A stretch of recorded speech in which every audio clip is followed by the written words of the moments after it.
जय श्री राधे कृष्णा। हमारे YouTube channel नीलम पांडे लोकगीत में आप लोगों का स्वागत करती हूँ।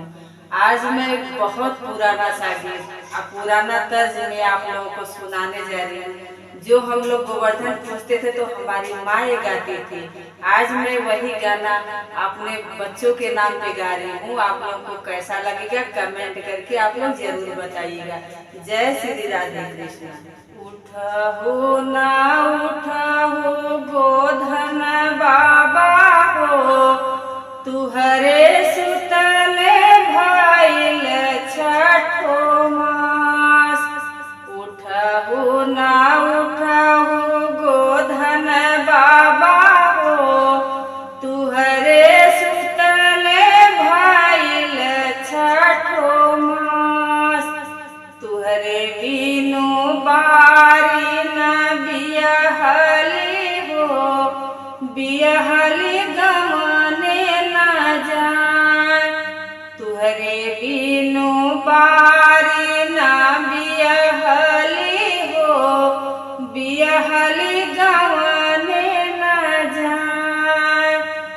कृष्ण जी जाल बहरियाना हो, द्रौपदी दिहलिनी आशीष। द्रौपदी दिहलिनी आशीष। जिया तुए भैया लाख बारिश, पूजी गोधन आज।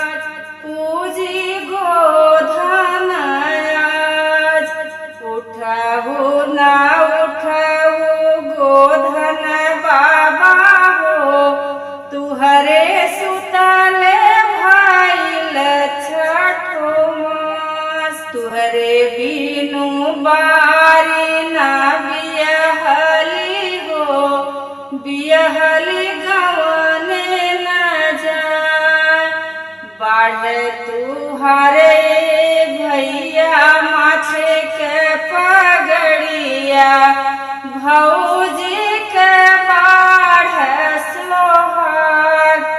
भौजी के बाढ़ सोहाग। अंगे से अंकित जाल बहरियाना हो, अंकिता देलिनी आशीष।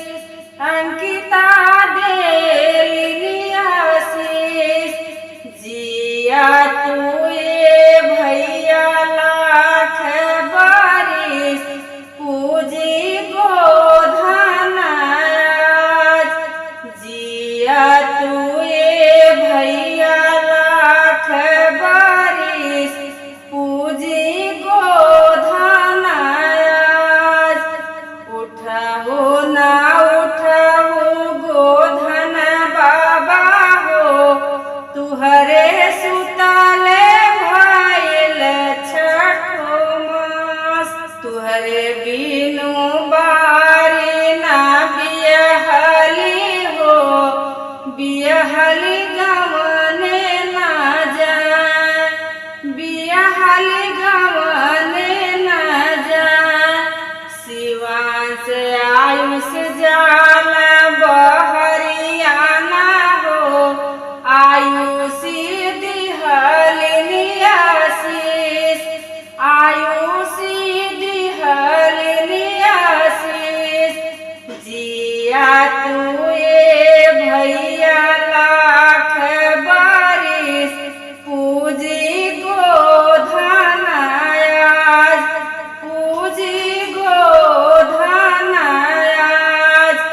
उठहु ना उठहु गोधन बाबा हो, तुहरे सुतले भइल छठो मास। नागिंदर भैया जाल बहरियाना हो, नीलम दिहलिनी आशीष। नागिंदर भैया जाल बहरियाना हो, नीलम दिहलिनी आशीष।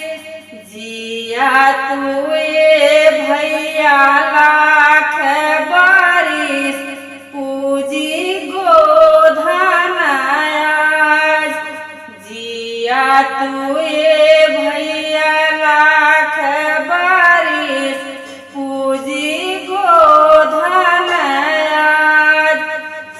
बनल रहे भैया माथे के पगड़िया भौजी